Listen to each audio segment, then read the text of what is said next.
Bonjour tout le monde, je m'appelle Carl Portillo et aujourd'hui je vais parler dans cette vidéo d'un thème très important et très intéressant pour nous et parlons la langue française.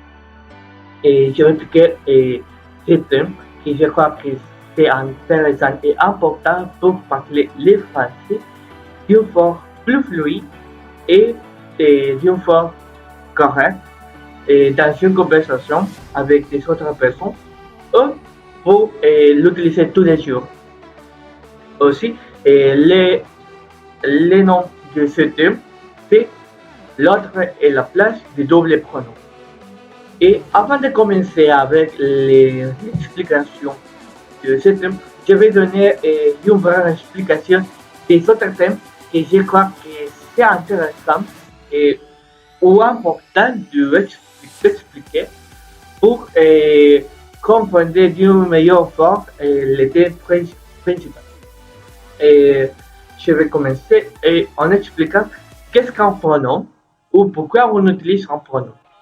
On définit habituellement un pronom comme un mot qui remplace ou qui s'utilise à substituer à un nom ou un groupe de noms.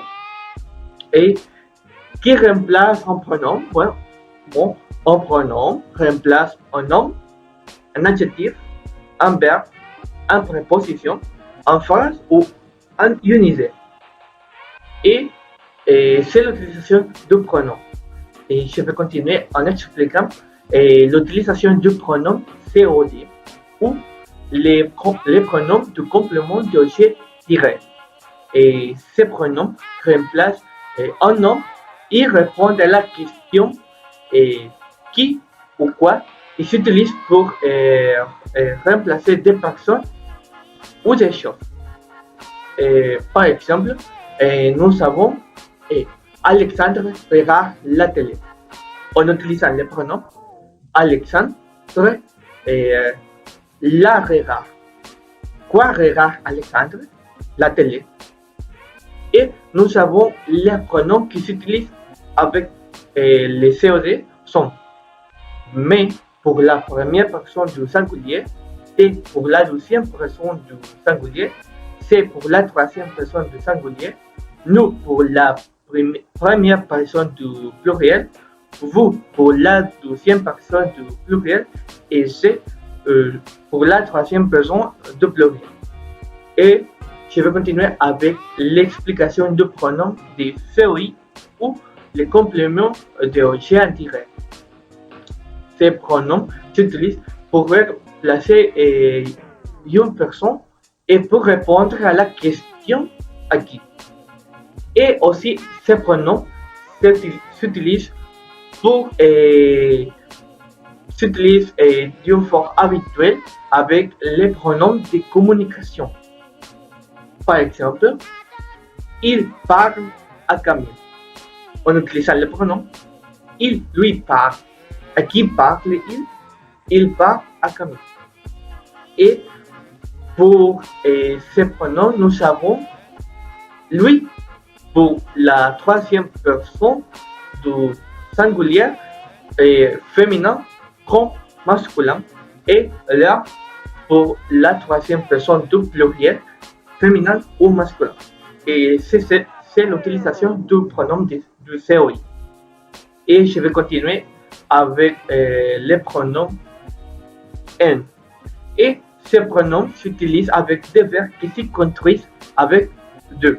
Comme par exemple, avoir besoin de, avoir envie de, parler de, rêver de, etc. Et nous avons l'exemple, vous avez envie de chocolat?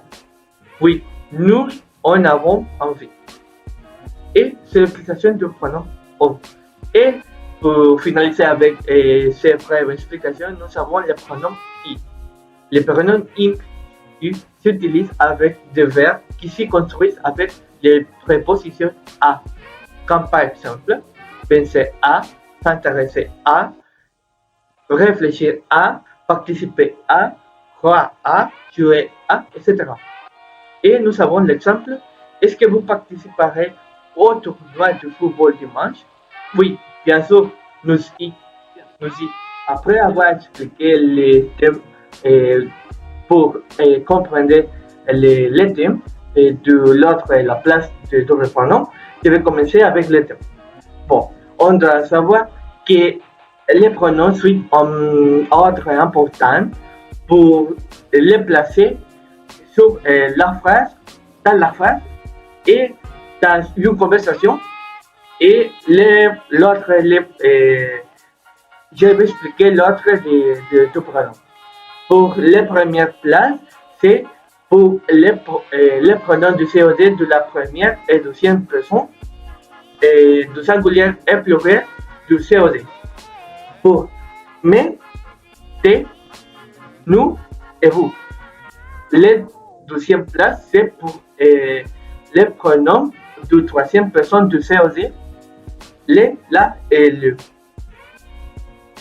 Et pour la troisième place, c'est pour les pronoms du COI de troisième personne, lui, elle, du singulier et pluriel. Pour la quatrième place, c'est pour les pronoms I, et pour les cinquième et dernière place, c'est pour les pronoms eux.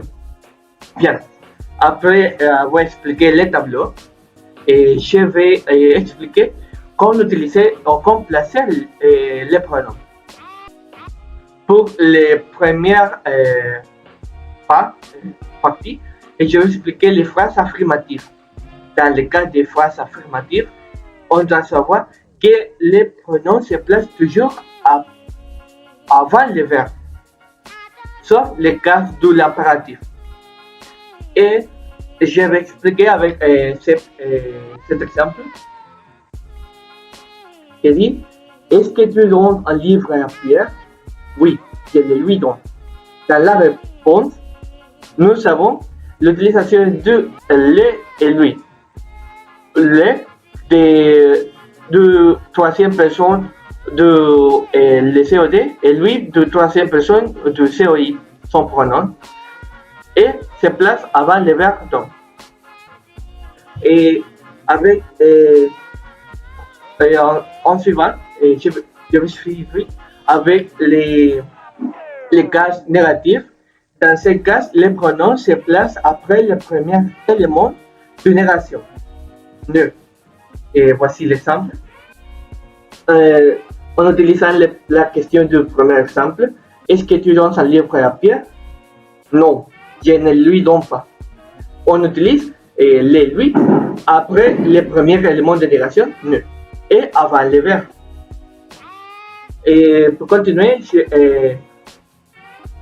on doit savoir que les pronoms de troisième personne du COD se placent après les pronoms de première et deuxième personne du COD. Et mettez-vous, nous. Et voici l'exemple. Et il me prête son stylo et en utilisant les pronoms, il me les prête. Et le premier, c'est pour les me, que c'est les premières personnes du singulier du COD, et les troisième personnes du singulier du COD. Et on peut voir qu'il est prêté.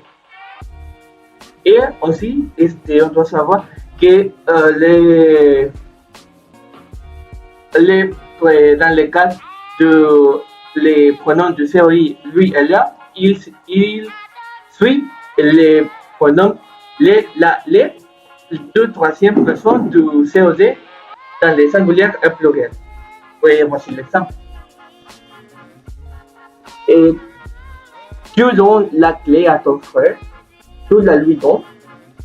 On utilise la et lui. Et troisième personne du COD et troisième personne du COI.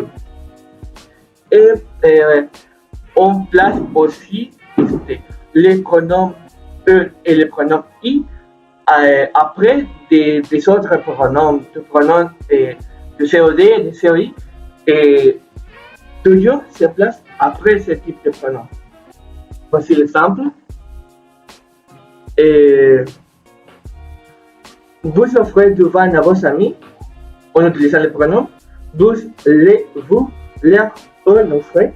On utilise leur, les troisième personne du pluriel du COI et les pronoms EE. Et le dernier exemple, tu as accompagné les enfants à la piscine. Oui, je les y ai accompagnés. Et on utilise les troisième personne du pluriel du COD et le pronom I après le pronom le. Et bon, c'est tout pour cette vidéo. J'espère que vous avez compris bien.